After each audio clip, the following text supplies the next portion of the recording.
अंजलि की माँ रुक्मिणी देवी काफी परेशान रहा करती थी। माँ, मैं स्कूल जा रही हूँ, जरा मेरा टिफिन तो दे दीजिए। अब क्या पूरी जिंदगी मैं तुझे टिफिन बनाकर देती रहूंगी? अरे कुछ सोचा भी अपने बारे में या बस ऐसे ही? क्या माँ, सुबह सुबह फिर वही बातें लेकर बैठ गई? माँ गलत क्या कह रही है अंजलि दीदी?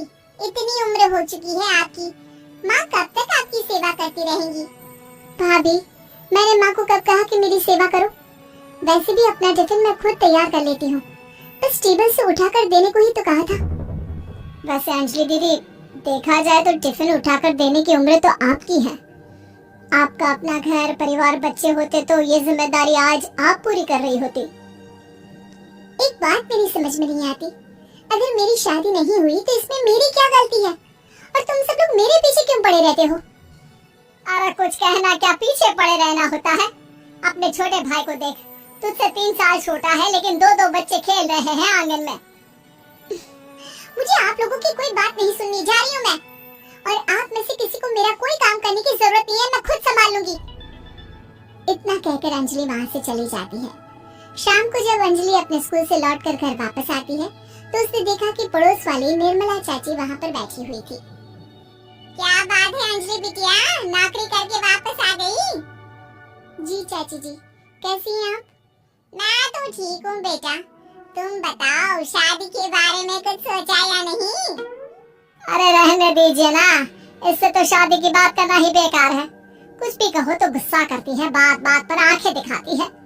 माँ, आप ऐसा क्यों कह रही है? मैंने कब आप पर गुस्सा किया? अरे अंजलि बेटा, तुम्हारी माँ ठीक ही तो कहती है, 30 की होने आई हो, अब तुम्हें भी शादी वादी कर लेनी चाहिए। चाची जी, आप तो ऐसे कह रही हैं जैसे शादी करने से मैंने मना किया हो। रहने दीजिए निर्मला चाची, हमारी अंजलि दीदी को अभी तक उनकी पसंद का दूल्हा नहीं मिला ना, इसीलिए वो शादी नहीं कर रही। भाभी, ऐसी कोई बात नहीं है। अरे तो फिर क्या बात है?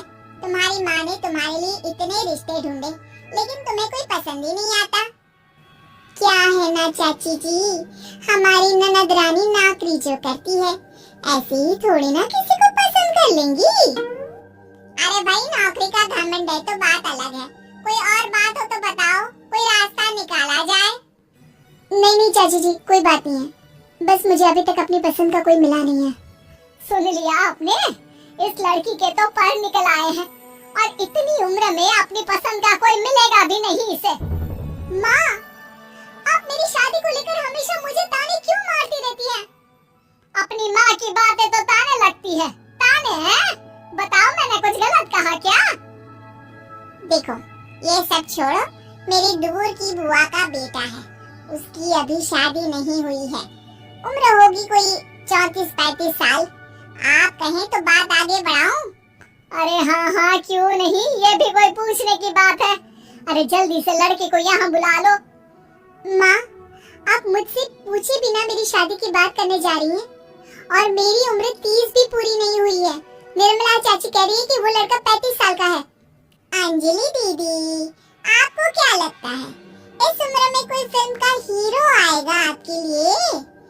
देखिए, अब पसंद और नापसंद की बात तो रहने दीजिए, पसंद करने की उम्र तो आपकी निकल चुकी, अब तो जो भी मिले उसी से शादी कर लीजिए, इसी में भलाई है। तेरी भाभी बिल्कुल ठीक कह रही है, अब जैसा रिश्ता मिले उसके लिए हाँ कर देना ताकि हम भी गंगा नहाए। ठीक है, चलिए मैं उस लड़के को कहती हूँ, वो कल ही अंजलि को देखने आ जाएगा। अगले दिन निर्मला चाची की दूर का रिश्तेदार अंजलि को देखने उसके घर आता है। उसका नाम था अजय। अंजलि जी, तो आप नौकरी करती हैं, वो भी स्कूल में? जी हाँ, मैं स्कूल में टीचर हूँ। हमारी बेटी बहुत होशियार है, अरे पढ़ने लिखने में इतनी होशियार है, इसीलिए तो इसकी नौकरी लगी है स्कूल में। हाँ हाँ ठीक है आंटी जी, जरा मुझे भी तो बात करने दीजिए आपकी बेटी से। जी पूछिए ना, क्या पूछना चाहते हैं? अंजलि मैडम, ये तो बताइए कि आपने अभी तक शादी क्यों नहीं की? बस ऐसे ही, कहीं कोई रिश्ता पसंद नहीं आया इसलिए। लेकिन क्या मैं आपसे पूछ सकती हूँ कि आपने शादी क्यों नहीं की? अंजलि, क्या कर रही हो तुम? लड़कियों को इस तरह की बातें नहीं शोभा देती।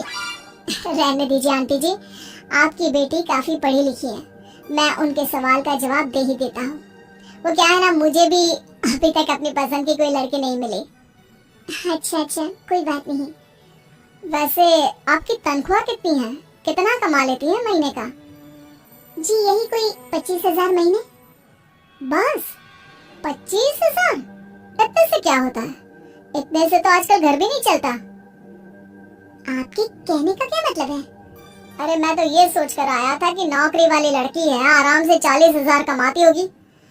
माफ कीजिएगा, आपका और मेरा रिश्ता नहीं हो सकता। जी कोई बात नहीं, मुझे भी आपके साथ शादी करने में कोई इंटरेस्ट नहीं है। अंजलि, किस तरह की बात कर रही हो? घर आए रिश्ते को ठुकरा रही हो तुम। दीदी, अभी इस उम्र में आपको इतनी अकड़ नहीं दिखानी चाहिए। अच्छा खासा रिश्ता हाथ से निकल गया, कहीं ऐसा ना हो कि जिंदगी भर कुंवारी ही रह जाओ आप। कुछ दिन और ऐसे ही निकल जाते हैं और अंजलि की शादी कभी नहीं होती। अंजलि के परिवार वाले बिंदास उसे ताने मारते रहते हैं, लेकिन अंजलि एक बड़ी नौकरी की तैयारी करती है और उसमें सिलेक्ट होने के बाद अंजलि को एक बहुत बड़ी नौकरी मिल जाती है। अब तो दीदी के नखरे और भी ज्यादा बढ़ जाएंगे भाई, अब तो इतनी बड़ी नौकरी जो लगी है। अब इनकी शादी होने से रही। माँ, मुझे नौकरी के लिए दूसरे शहर जाना पड़ेगा। आप जानती हैं ये बहुत बड़ी जॉब है और इसमें पैसे भी बहुत ज्यादा मिलेंगे। अच्छा, कितने पैसे मिलेंगे बेटा? माँ, मुझे हर महीने 90,000 सैलरी मिलेगी। क्या? अरे वाह वाह, ये तो बहुत अच्छी बात है। लेकिन फायदा क्या? कितने भी पैसे मिले, शादी तो हुई नहीं ना तुम्हारी। अंजलि नौकरी करने के लिए दूसरे शहर में चली जाती है और जब कुछ महीनों के बाद वो वापस घर आती है तो उसे अपने पति के साथ देखकर उसके घर वाले हैरान रह जाते हैं। अरे अंजलि, तूने शादी कर ली और हमें बताया तक नहीं। और दामाद जी करते क्या है? इतनी बड़ी कार है उनकी। माँ, मैं आपको सब कुछ बताना चाहती थी, लेकिन आप सबके ताने सुनकर बहुत दुखी हो गई थी और इसलिए मैंने अपनी पसंद से शादी कर ली। मेरे पति मेरे साथ ही ऑफिस में नौकरी करते हैं और बहुत बड़े अफसर हैं। और एक बात बताऊं माँ,